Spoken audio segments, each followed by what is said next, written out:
World news বাংলার special আন্তর্জাতিক প্রতিবেদনে আমি রোমান আছি আপনাদের সাথে। শুরুতেই সংবাদ শিরোনাম।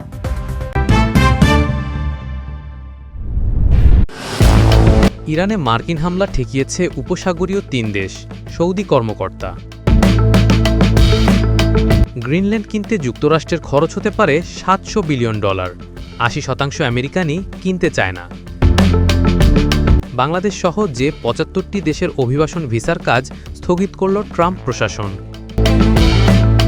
এবার আর লক্ষ্য মিস হবে না, ট্রাম্পের সেই রক্তাক্ত মুখের ছবি দেখিয়ে বলল ইরানের সরকারি সংবাদ মাধ্যম। হুমকির বার্তা। ইরানে হামলার হুমকির মধ্যে মধ্যপ্রাচ্যে বিমানবাহী রণতরী পাঠাচ্ছে যুক্তরাষ্ট্র। নিপা ভাইরাস কি কোভিডের চেয়েও বেশি বিপজ্জনক অথবা সংক্রামক? কি ফারাক দুই ভাইরাসে? মাস্ক পরবেন কি? ট্রাম্পকে নোবেল পুরস্কারের পদক উপহার দিলেন মাচাদো। এতক্ষণ শুনছিলেন সংবাদ শিরোনাম, বলো এখন বিস্তারিত করুন। ইরানে মার্কিন হামলা ঠেকিয়েছে উপসাগরীয় ৩ দেশ, সৌদি কর্মকর্তার দাবি। ইরানে বিক্ষোভকারীদের ওপর দমনপীড়নের জেরে মার্কিন হামলা ঠেকাতে শেষ মুহূর্তে বড় ধরনের কূটনৈতিক তৎপরতা চালিয়েছে সৌদি আরব, কাতার ও ওমান। এই ৩ উপসাগরীয় দেশের জোরালো অনুরোধ ও মধ্যস্থতায় শেষ পর্যন্ত তেহরানে হামলার পরিকল্পনা থেকে সরিয়ে এসেছেন মার্কিন প্রেসিডেন্ট ডোনাল্ড ট্রাম্প। বৃহস্পতিবার ১৫ জানুয়ারি ফরাসি বার্তা সংস্থা এএফপিকে দেওয়া এক সাক্ষাৎকারে সৌদি আরবের একজন ঊর্ধ্বতন কর্মকর্তা এই দাবি করেছেন। নাম প্রকাশ না করার শর্তে ওই সৌদি কর্মকর্তা জানান, পুরো অঞ্চলে একটি ভয়াবহ বিপর্যয় এড়াতে তারা প্রেসিডেন্ট ট্রাম্পকে শান্ত করার চেষ্টা চালিয়েছেন। তিনি বলেন, সৌদি আরব, কাতার ও ওমান দীর্ঘ সময় ধরে শেষ মুহূর্তের এক জোরালো কূটনৈতিক প্রচেষ্টার নেতৃত্ব দিয়েছে। আমরা প্রেসিডেন্ট ট্রাম্পকে বোঝাতে সক্ষম হয়েছি যেন তিনি ইরানকে সদিচ্ছা দেখানোর একটি সুযোগ দেন। ওই কর্মকর্তা আরও যোগ করেন, মধ্যপ্রাচ্যে উত্তেজনা প্রশমনে এখনও সংলাপ অব্যাহত রয়েছে। বিক্ষোভকারীদের ওপর ইরান সরকারের কঠোর পদক্ষেপের কারণে কয়েকদিন ধরে যুক্তরাষ্ট্র ও ইরানের মধ্যে চরম উত্তেজনা বিরাজ করছিল। তেহরান হুমকি দিয়েছিল, হামলা হলে তারা মধ্যপ্রাচ্যের মার্কিন সামরিক ঘাঁটি ও বাণিজ্যিক জাহাজে পাল্টা আঘাত হানবে। এই আশঙ্কায় বুধবার কাতারের প্রধান মার্কিন সামরিক ঘাঁটি থেকে কিছু সেনা সদস্য সরিয়ে নেওয়া হয় এবং সৌদি আরব ও কুয়েতের মার্কিন মিশনগুলোতে উচ্চ সতর্কতা জারি করা হয়। কয়েকদিন ধরে কঠোর সামরিক ব্যবস্থার হুমকি দিলেও বুধবার হঠাৎ ট্রাম্পের বক্তব্যে কিছুটা নমনীয় ভাব দেখা যায়। তিনি জানান, অপর পক্ষের অত্যন্ত গুরুত্বপূর্ণ সূত্র থেকে তিনি আশ্বাস পেয়েছেন যে ইরান আপাতত কোনো বিক্ষোভকারীকে মৃত্যুদণ্ড দেবে না। ট্রাম্পের এই সুর বদলের পেছনে উপসাগরীয় দেশগুলোর দেওয়া তথ্য ও নিশ্চয়তা বড় ভূমিকা রেখেছে বলে মনে করা হচ্ছে। উপসাগরীয় দেশগুলোর আশঙ্কা ছিল, ইরানের ওপর কোনো সামরিক হামলা হলে পুরো অঞ্চল নিয়ন্ত্রণের বাইরে চলে যাবে পরিস্থিতি। সৌদি কর্মকর্তা বলেন, আমরা ওয়াশিংটনকে বলেছি ইরানে হামলা হলে পুরো অঞ্চলে ভয়াবহ পাল্টা আঘাতের পথ খুলে যাবে। এই অঞ্চলে আরও বোমা ফাটা রোধ করতে আমাদের একটি নির্ঘুম রাত কাটাতে হয়েছে। অন্য একজন উপসাগরীয় কর্মকর্তা জানান, ইরানকেও কঠোর বার্তা দেওয়া হয়েছে। তেহরানকে জানানো হয়েছে, তারা যদি উপসাগরীয় অঞ্চলে মার্কিন কোনো স্থাপনায় হামলা চালায় তবে এই অঞ্চলের দেশগুলোর সঙ্গে তাদের সম্পর্কের ওপর চরম নেতিবাচক প্রভাব পড়বে। আপাতত এই কূটনৈতিক প্রচেষ্টার ফলে যুদ্ধের মেঘ কিছুটা কেটেলেও পরিস্থিতি এখনও পর্যবেক্ষণে রাখা হচ্ছে।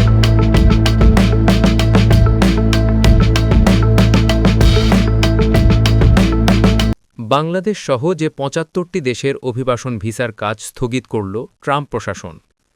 বাংলাদেশ সহ ৭৫টি দেশের অভিবাসীদের জন্য অনির্দিষ্টকালের জন্য অভিবাসন ভিসা প্রক্রিয়াকরণ স্থগিত করছে ট্রাম্প প্রশাসন। এর ফলে যুক্তরাষ্ট্রে প্রবেশের বৈধ পথগুলো আরও সীমিত হয়ে যাচ্ছে। বুধবার যুক্তরাষ্ট্রের পররাষ্ট্র দপ্তর জানায়, যারা কল্যাণমূলক ও সরকারি সুবিধা নেওয়ার মাধ্যমে আমেরিকার জনগণের কাছ থেকে সম্পদ লুফে নিতে চায় তাদের পদ্ধতিগত অপব্যবহারের ইতি টানতে চায় প্রশাসন। ২১শে জানুয়ারি থেকে এই আদেশ কার্যকর হবে। ক্ষমতায় ফিরে আসার পর থেকেই প্রেসিডেন্ট ডোনাল্ড ট্রাম্প যুক্তরাষ্ট্রে অবৈধ ও বৈধ উভয় ধরনের প্রবেশ সীমিত করার চেষ্টা করে আসছেন। এরই মধ্যে তার প্রশাসন ব্রাজিল, ইরান, রাশিয়া ও সোমালিয়ার নাগরিকদের জন্য অভিবাসী ভিসা প্রক্রিয়াকরণ স্থগিত করেছে।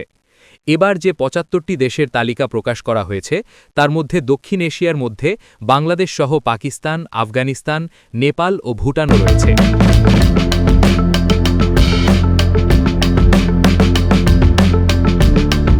এবার আর লক্ষ্য মিস হবে না, ট্রাম্পের সেই রক্তাক্ত মুখের ছবি দেখিয়ে বলল ইরানের সরকারি সংবাদ মাধ্যম। হুমকির বার্তা? ২০২৪ সালের জুলাই মাসে জনসভা করার সময় বন্দুকবাজের হামলা থেকে অল্পের জন্য রক্ষা পেয়েছিলেন ডোনাল্ড ট্রাম্প। গুলি লক্ষ্যভ্রষ্ট হয়ে তান ঘেঁষে বেরিয়ে গেলেও বিস্তর রক্তপাত হয়েছিল। রক্ত লেগেছিল ট্রাম্পের মুখেও। অভিযোগ সেই ছবি দেখিয়েই ইরানের ওই সংবাদমাধ্যম লিখেছে, এবার আর লক্ষ্য মিস হবে না। গত ২৮শে ডিসেম্বর থেকে গণবিক্ষোভে উত্তপ্ত ইরান। মূল্যবৃদ্ধির প্রতিবাদে শুরু হওয়া আন্দোলনের অভিমুখ এখন ঘুরে গিয়েছে সে দেশের সর্বোচ্চ ধর্মীয় নেতা আয়াতুল্লাহ আলী খামেনেই এবং প্রেসিডেন্ট মাসুদ পেজেকশিয়ানের দিকে। বিক্ষোভ দমনে ইরান দমনপীড়নের রাস্তায় হাঁটলে তিনি পশ্চিম এশিয়ার এই দেশে সামরিক অভিযান চালানোর কথাও ভেবে রেখেছেন বলে ইঙ্গিত দিয়েছেন ট্রাম্প। এই পরিস্থিতিতে ট্রাম্পের রক্তাক্ত মুখের ওই ছবি দেখিয়ে এবং লক্ষ্য পূরণের বার্তা দিয়ে ট্রাম্পকে কার্যত খুনের হুমকি দেওয়া হচ্ছে বলে অভিযোগ। এই বিষয়ে অবশ্য এখনও পর্যন্ত ইরান কিংবা আমেরিকা আনুষ্ঠানিকভাবে মুখ খোলেনি। সংবাদ সংস্থা এএফপি এবং মার্কিন সংবাদমাধ্যম নিউ ইয়র্ক পোস্টের প্রতিবেদন অনুসারে ইরানের ওই টিভি চ্যানেলে ট্রাম্পের রক্তাক্ত মুখের ছবি দেখিয়ে পার্সি ভাষায় লেখা হয়, এবার আর এটা লক্ষ্যে আঘাত হানতে ব্যর্থ হবে না। ইরানের অভ্যন্তরীণ বিষয়ে ট্রাম্পের নাক গলানোকে ভালোভাবে নিচ্ছে না তেহরান। এই আবহে সরকারি সংবাদমাধ্যমে এমন ছবি এবং বার্তা প্রচার করে ইরান ট্রাম্পকে সমঝে চলার বার্তা দিল বলে মনে করছেন কেউ কেউ। আমেরিকার পেনসিলভেনিয়ায় ট্রাম্পকে লক্ষ্য করে গুলি চালিয়েছিলেন এক বন্দুকবাজ। বন্দুক হাতে ট্রাম্পের কাছাকাছি পৌঁছে গিয়েছিলেন এক যুবক, গুলিও চালিয়েছিলেন। অল্পের জন্য সেবার রক্ষা পেয়েছিলেন ট্রাম্প। গুলি তার কান ঘেঁষে বেরিয়ে গিয়েছিল, কান থেকে রক্তও ঝরেছিল বিস্তর। ওই বছরেরই শেষে হওয়া নির্বাচনে জিতে দ্বিতীয়বারের জন্য আমেরিকার প্রেসিডেন্ট হন ট্রাম্প।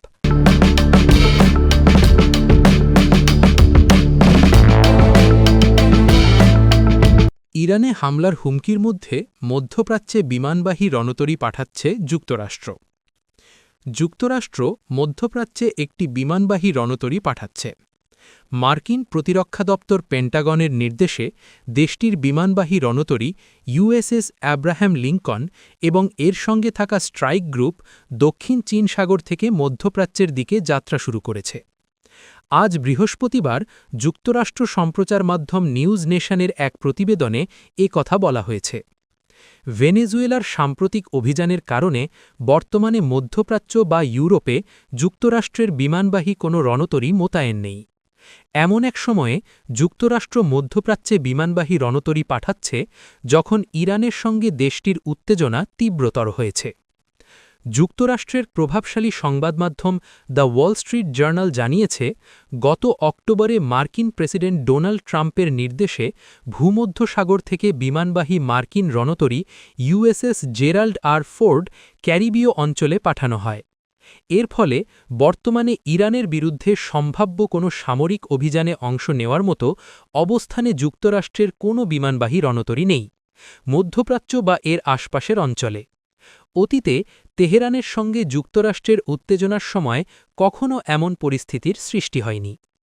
মার্কিন নৌবাহিনীর এক কর্মকর্তার বরাতে ওয়াল স্ট্রিট জার্নালের প্রতিবেদনে বলা হয়েছে, বর্তমানে ক্যারিবীয় অঞ্চলে যুক্তরাষ্ট্রের ১২টি যুদ্ধজাহাজ মোতায়েন করা আছে, সে তুলনায় বর্তমানে মধ্যপ্রাচ্যে দেশটির যুদ্ধজাহাজ রয়েছে ৬টি। লাতিন আমেরিকার দেশ ভেনেজুয়েলায় সম্প্রতি ট্রাম্প প্রশাসন সামরিক অভিযান চালিয়ে দেশটির প্রেসিডেন্ট নিকোলা মাদুরো ও তার স্ত্রী সিলিয়া ফ্লোরেসকে তুলে নিয়ে যায়। এর আগে ক্যারিবীয় অঞ্চলে দেশটির বৃহত্তম বিমানবাহী রণতরী ইউএসএস জেরাল্ড আর ফোর্ড মোতায়েন করা হয়।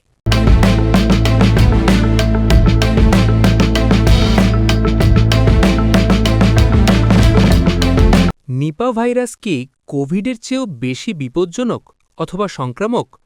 কি ফারাক দুই ভাইরাসে? মাস্ক পরবেন কি? নিপার ক্ষেত্রে আক্রান্তের সাধারণ জ্বর, শ্বাসকষ্ট ছাড়াও স্নায়ুর সমস্যা, খিঁচুনি, এমনকি এনসেফেলাইটিসও দেখা দিতে পারে। ফলে ভাইরাস প্রতিরোধী ওষুধের চিকিৎসার পাশাপাশি উপসর্গ দেখে পরবর্তী ধাপে সুনির্দিষ্ট চিকিৎসা প্রয়োজন। নিপাতে এই দফায় রাজ্যের ২ জন আক্রান্ত। এখনও ভেন্টিলেশনেই রয়েছেন ওই ২ নার্স। উত্তর ২৪ পরগনার বারাসতের এক বেসরকারি হাসপাতালে চিকিৎসা চলছে। হাসপাতাল সূত্রে খবর, দুজনের অবস্থাই অত্যন্ত সংকটজনক। আপাতত ভেন্টিলেশনে রয়েছেন তারা। এর আগে ২০০১ সালে শিলিগুড়ি এবং ২০০৭-এ নদিয়ায় নিপা ভাইরাসে আক্রান্তের ঘটনা ঘটেছে। অর্ধশতাধিকের বেশি মানুষ সে সময় আক্রান্ত হয়েছিলেন, মারাও গিয়েছিলেন অনেকে। শিলিগুড়ির আগে বাংলাদেশেও এই ভাইরাসের সংক্রমণের ঘটনা ঘটেছিল। এর আগে করোনা অতিমারি ছড়িয়ে পড়ার অভিজ্ঞতা রয়েছে দেশ তথা রাজ্যের। সেই অভিজ্ঞতার নিরিখে উঠে আসছে কিছু তথ্য এবং অতীত পরিসংখ্যান। তাতে দেখা যাচ্ছে বেশ কিছু মিল এবং অমিল রয়েছে দুটি ভাইরাসে। করোনা ভাইরাস ছড়ায় দ্রুত, কিন্তু মৃত্যুর হার অপেক্ষাকৃত কম। অন্যদিকে নিপা ভাইরাসের সংক্রমণের হার কম হলেও আক্রান্তদের মৃত্যুর হার অনেকটাই বেশি। ছড়ায় কিভাবে? কলকাতা মেডিকেল কলেজের মেডিসিন বিভাগের প্রধান চিকিৎসক সৌমিত্র ঘোষের কথায়, কোভিড মূলত মানুষ থেকে মানুষে ছড়ায়, নিপা পশু থেকে মানুষে। পোষা শুঁয়োর বা গরু ছাগল বাদুড়ের খাওয়া ফল খেলে তারাও বাহক হয়ে উঠতে পারে। সেই সঙ্গে তিনি জানিয়েছেন, দুটি ভাইরাস সংক্রমণের ঘটনার মূল পার্থক্য মৃত্যুর হারে। নিপা ছড়ায় মূলত বাদুড় থেকে মানুষে। বাদুড়ের সংস্পর্শে আসা ফল, তাল, খেজুরের রস বা গৃহপালিত পশু এক্ষেত্রে বাহকের বা মিডিয়ামের কাজ করে। ফলে এ সময় ফল ভালো করে ধুয়ে খাওয়া, গাছ থেকে নামানো খেজুরের রস এড়িয়ে যাওয়া প্রয়োজন। গুড়ের ক্ষেত্রে অবশ্য কোনো অসুবিধা নেই। কি সতর্কতা নেওয়া প্রয়োজন? কোভিডের ক্ষেত্রে টিকা থাকলেও নিপা ভাইরাসের কোনো টিকা এখনও আবিষ্কৃত হয়নি। দুটির ক্ষেত্রেই আক্রান্তের সংস্পর্শে আসা ব্যক্তিদের চিহ্নিত করা এবং পরীক্ষা করানো জরুরি। সংক্রামক রোগের এক চিকিৎসক জানিয়েছেন, এই সময় ৩টি বিষয় নজর দিতে হবে। ১. চিকিৎসকদের খেয়াল রাখতে হবে শ্বাসকষ্ট এবং এনসেফেলাইটিস একসঙ্গে হচ্ছে কিনা। ২. আক্রান্তের সংস্পর্শে এলেই দ্রুত পরীক্ষা করাতে হবে এবং উপসর্গ দেখা দিচ্ছে কিনা নজরে রাখতে হবে। ৩. বাদুড়ের আধ খাওয়া ফল বা শীতের মরশুমের তাজা খেজুরের রস খাওয়া চলবে না।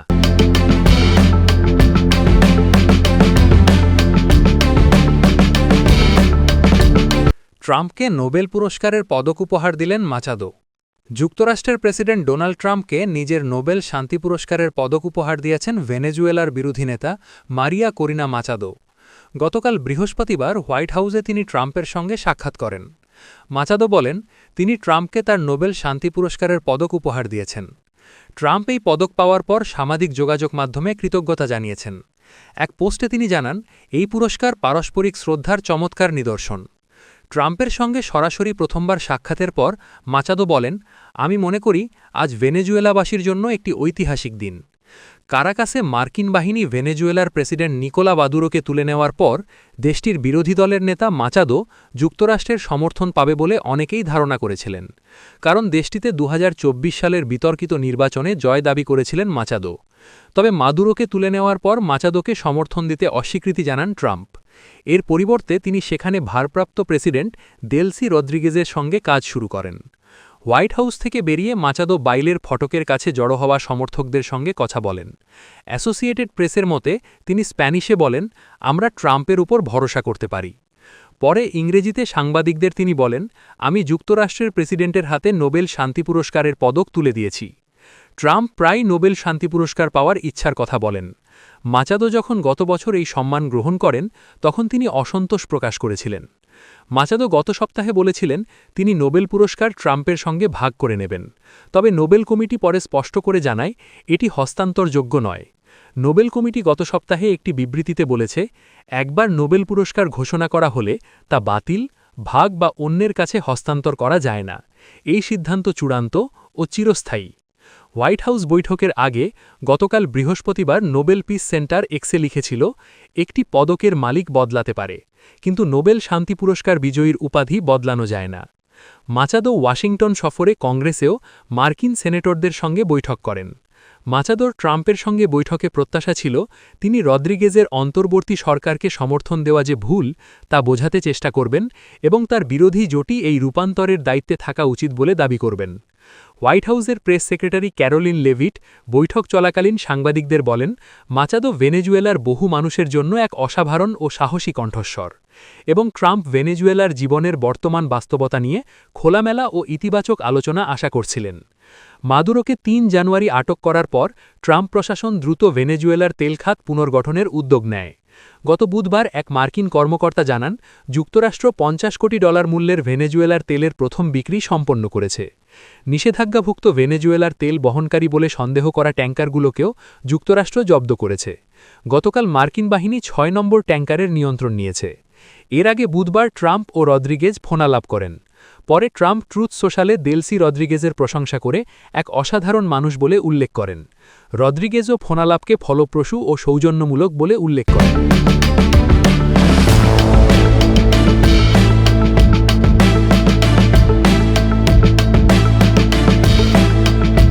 গ্রিনল্যান্ড কিনতে যুক্তরাষ্ট্রের খরচ হতে পারে $৭০০ বিলিয়ন। ৮০% আমেরিকানই কিনতে চায় না। গ্রিনল্যান্ডের বিরুদ্ধে ট্রাম্পের এই রণহুঙ্কার ক্যাপিটাল হিলেই বাধার মুখে পড়েছে। এমনকি তার কিছু রিপাবলিকান মিত্র, যারা ভেনেজুয়েলায় তার প্রশাসনের সামরিক অভিযানের প্রশংসা করেছিলেন, তারাও এই ক্ষেত্রে দ্বিমত পোষণ করছেন। গত বছর ১৫ মার্চ গ্রিনল্যান্ডের নুউকে অবস্থিত মার্কিন কনসুলেটের সামনে বিক্ষোভকারীরা জড়ো হন। ছবি এএফপি। মার্কিন প্রেসিডেন্ট ডোনাল্ড ট্রাম্পের গ্রিনল্যান্ড কেনার লক্ষ্য পূরণ করতে যুক্তরাষ্ট্রের $৭০০ বিলিয়ন পর্যন্ত খরচ হতে পারে। এ বিষয়ে অবগত ৩ ব্যক্তি এই তথ্য জানিয়েছে। এই হিসাবটি তৈরি করেছেন শিক্ষাবিদ ও সাবেক মার্কিন কর্মকর্তারা। আর্কটিক অঞ্চলে আমেরিকার প্রধান শত্রুদের বিরুদ্ধে কৌশলগত রক্ষাকবচ হিসেবে ৮ লাখ বর্গমাইলের এই দ্বীপটি অর্জনের যে আকাঙ্ক্ষা ট্রাম্পের রয়েছে, এটি তারই পরিকল্পনার অংশ। এই মূল্য তালিকাটি ট্রাম্পের জাতীয় নিরাপত্তা অগ্রাধিকারের সঙ্গে যুক্ত প্রতিরক্ষা দপ্তরের বার্ষিক বাজেটের অর্ধেকেরও বেশি। ভেনেজুয়েলার প্রেসিডেন্ট ও তার স্ত্রীকে আটক করতে মার্কিন সামরিক অভিযানের নির্দেশ দেওয়ার পর থেকে গ্রিনল্যান্ড দখলের বিষয়ে তার আচরণ ইউরোপ এবং ক্যাপিটাল হিল জুড়ে উদ্বেগ বাড়িয়ে দিয়েছে। ডেনমার্ক রাজ্যের অর্ধ স্বায়ত্তশাসিত অঞ্চল গ্রিনল্যান্ড বিক্রয়ের জন্য নয়। যুক্তরাষ্ট্র যেভাবেই হোক গ্রিনল্যান্ড দখল করবে, প্রেসিডেন্ট ডোনাল্ড ট্রাম্পের এমন দাবিকে ডেনমার্ক ও গ্রিনল্যান্ডের কর্মকর্তারা প্রত্যাখ্যান করেছেন। তবে হোয়াইট হাউসের এক জ্যেষ্ঠ কর্মকর্তা বলেছেন, পররাষ্ট্রমন্ত্রী মার্কো রুবিওকে আগামী কয়েক সপ্তাহের মধ্যে গ্রিনল্যান্ড কেনার একটি প্রস্তাব তৈরির নির্দেশ দেওয়া হয়েছে এবং ট্রাম্প এই পরিকল্পনাকে উচ্চ প্রাধান্য হিসেবে দেখছেন। বুধবার পররাষ্ট্রমন্ত্রী মার্কো রুবিও ও ভাইস প্রেসিডেন্ট জেডি ভ্যান্সের সঙ্গে ডেনমার্ক ও গ্রিনল্যান্ডের কর্মকর্তাদের বৈঠক হওয়ার কথা রয়েছে। ট্রাম্পের উদ্দেশ্য ও প্রস্তাব সম্পর্কে পরিষ্কার ধারণা পেতেই তারা ওয়াশিংটনে সফর করছেন। এর আগে গত সপ্তাহে ডেনমার্ক ও গ্রিনল্যান্ডের কর্মকর্তাদের সঙ্গে হোয়াইট হাউসের ন্যাশনাল সিকিউরিটি কাউন্সিলের নিম্ন পর্যায়ের বৈঠক অনুষ্ঠিত হয়। গ্রিনল্যান্ড কোনো প্রস্তাব দিতে পারে কিনা রবিবার জানামেদিদের সম্মুখীন প্রশ্নের জবাবে ট্রাম্প বলেন, আমি তাদের সঙ্গে একটা চুক্তি করতে চাই, এটা সহজ হবে, কিন্তু কোনো না কোনোভাবে আমরা গ্রিনল্যান্ড পাবই। বুধবারের বৈঠকের কয়েক ঘণ্টা আগে গ্রিনল্যান্ড সরকারের পক্ষ থেকে একই বার্তা পাওয়া গেছে। মঙ্গলবার ওয়াশিংটনে পৌঁছে দেশটির পররাষ্ট্রমন্ত্রী ভিভিয়ান মোৎজাফেল্ড বলেন, গ্রিনল্যান্ড মার্কিন মালিকানাধীন হতে চায় না, তাদের দ্বারা শাসিত হতে চায় না বা তাদের অংশও হতে চায় না। আমরা আজ গ্রিনল্যান্ডকে যেভাবে চিনি, অর্থাৎ ডেনমার্ক রাজ্যের অংশ হিসেবে, তাকেই বেছে নিচ্ছি। গ্রিনল্যান্ডের ব্যবসা ও খনিজ সম্পদ মন্ত্রী নাজা ন্যাথানিয়েলসেন মঙ্গলবার বলেছেন, যুক্তরাষ্ট্রের পক্ষ থেকে আসা বার্তাগুলো গ্রিনল্যান্ডবাসীদের মধ্যে এতটাই উদ্বেগ সৃষ্টি করছে যে তাদের ঘুমাতেও কষ্ট হচ্ছে। লন্ডনে আয়োজিত এক সংবাদ সম্মেলনে ন্যাথানিয়েলসেন বলেছেন, এটি প্রতিটি ঘরের আলোচনার বিষয় হয়ে দাঁড়িয়েছে। আমরা একটা বিশাল চাপের মধ্যে রয়েছি এবং মানুষ এর প্রভাব অনুভব করছেন। উদ্বেগ থাকা সত্ত্বেও ন্যাথানিয়েলসেন বলেছেন, আমাদের আমেরিকান হওয়ার কোনো ইচ্ছা নেই। এই বিষয়টির সঙ্গে সংশ্লিষ্ট এক মার্কিন কর্মকর্তার মতে, দুই দেশের মধ্যে বিদ্যমান চুক্তির অধীনেই যুক্তরাষ্ট্র গ্রিনল্যান্ডে আরও সেনা মোতায়েন করা হতে পারে এবং সেখানে তাদের সামরিক ও নিরাপত্তা ক্ষমতা বৃদ্ধি করতে পারে। ওই কর্মকর্তা বলেন, যখন তারা আপনার কাছে তুলনামূলক ভালো দামে দুধ বিক্রি করছেন, তখন গরুটি দখল করার প্রয়োজন কি?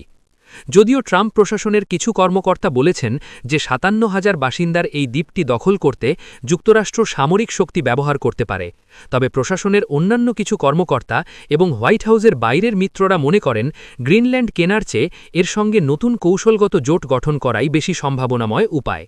বিবেচনায় থাকা আরেকটি উপায়ের মধ্যে রয়েছে গ্রিনল্যান্ডের সঙ্গে একটি মুক্ত সংশ্লিষ্টতার চুক্তি গঠন করা, যে চুক্তির আওতায় সেখানে নিরাপত্তা বজায় রাখার বিনিময়ে যুক্তরাষ্ট্র আর্থিক সহায়তা প্রদান করবে বলে এনবিসি নিউজ জানিয়েছে। ইতিমধ্যে মার্শাল দ্বীপপুঞ্জের প্রজাতন্ত্র, মাইক্রোনেশিয়ার ফেডারেটেড স্টেটস এবং পালাউ প্রজাতন্ত্রের সঙ্গে যুক্তরাষ্ট্রের একই ধরনের চুক্তি রয়েছে। গ্রিনল্যান্ডকে এই তালিকায় যুক্ত করলে পশ্চিম গোলার্ধে যুক্তরাষ্ট্রের আধিপত্য বিস্তারে ট্রাম্পের ব্যাপক পরিকল্পনার কিছুটা পূরণ হবে এবং এটি গ্রিনল্যান্ড কেনার জন্য অনুমিত 500 থেকে 700 বিলিয়ন ডলারের চেয়ে কম ব্যয়বহুল হবে। 1916 সালের চুক্তি অনুযায়ী যুক্তরাষ্ট্র ক্যারিবীয় দ্বীপপুঞ্জ কিনতে রাজি হয়েছিল এবং বিনিময়ে এটা স্বীকার করেছিল যে পুরো গ্রিনল্যান্ডের ওপর ডেনমার্ক সরকারের রাজনৈতিক ও অর্থনৈতিক স্বার্থ বজায় রাখার বিষয়ে যুক্তরাষ্ট্র কোনো আপত্তি জানাবে না।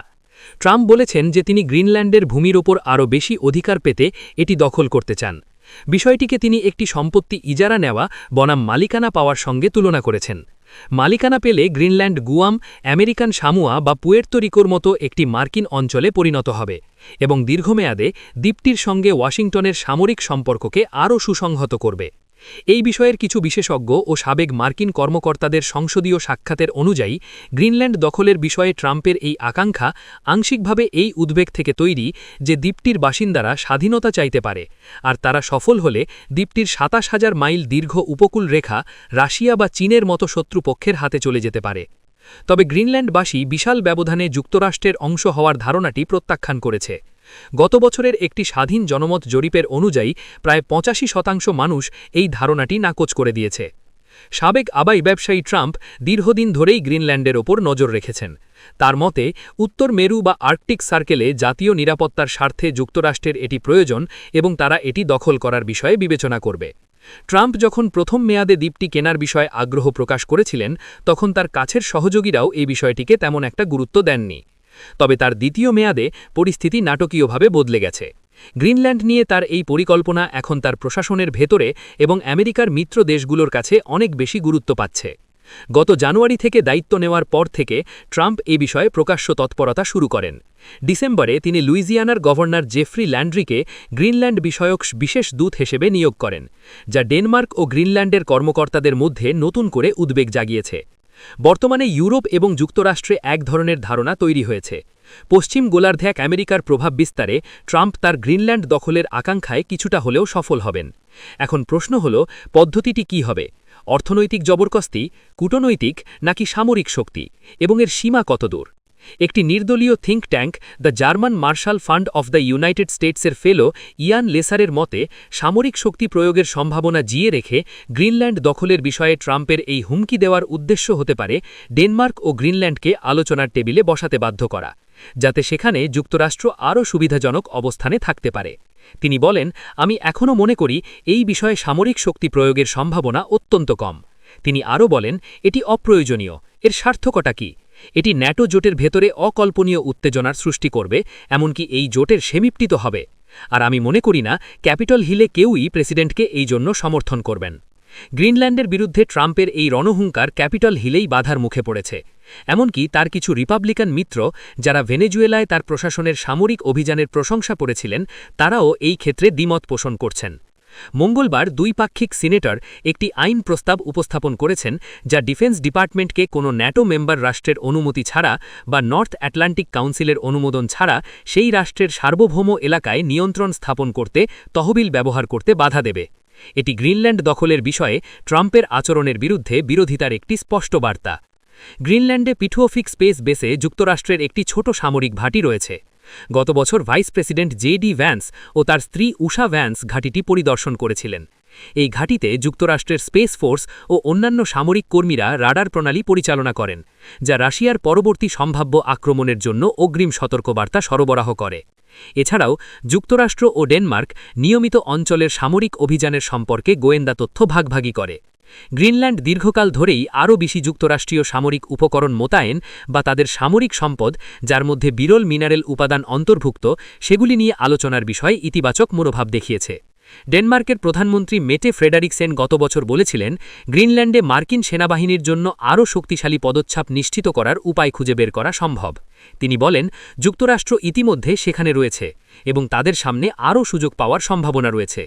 তবে ফ্রেডেরিকসেন সম্প্রতি উদ্বেগ প্রকাশ করেছেন যে শক্তি প্রয়োগের মাধ্যমে গ্রিনল্যান্ড দখলের যে কোনো মার্কিন চেষ্টা ন্যাটো জোটকে ধ্বংস করবে, কারণ ডেনমার্ক ও যুক্তরাষ্ট্র উভয়েই এর মধ্যে। গত সপ্তাহে ডেনমার্ক সহ আমেরিকার ইউরোপীয় মিত্ররা এক যৌথ বিবৃতিতে বলেছে তারা গ্রিনল্যান্ডের সার্বভৌমত্ব ও ভূখণ্ডের অখণ্ডতা রক্ষার জন্য প্রতিরক্ষা সহায়তা চালিয়ে যাবে।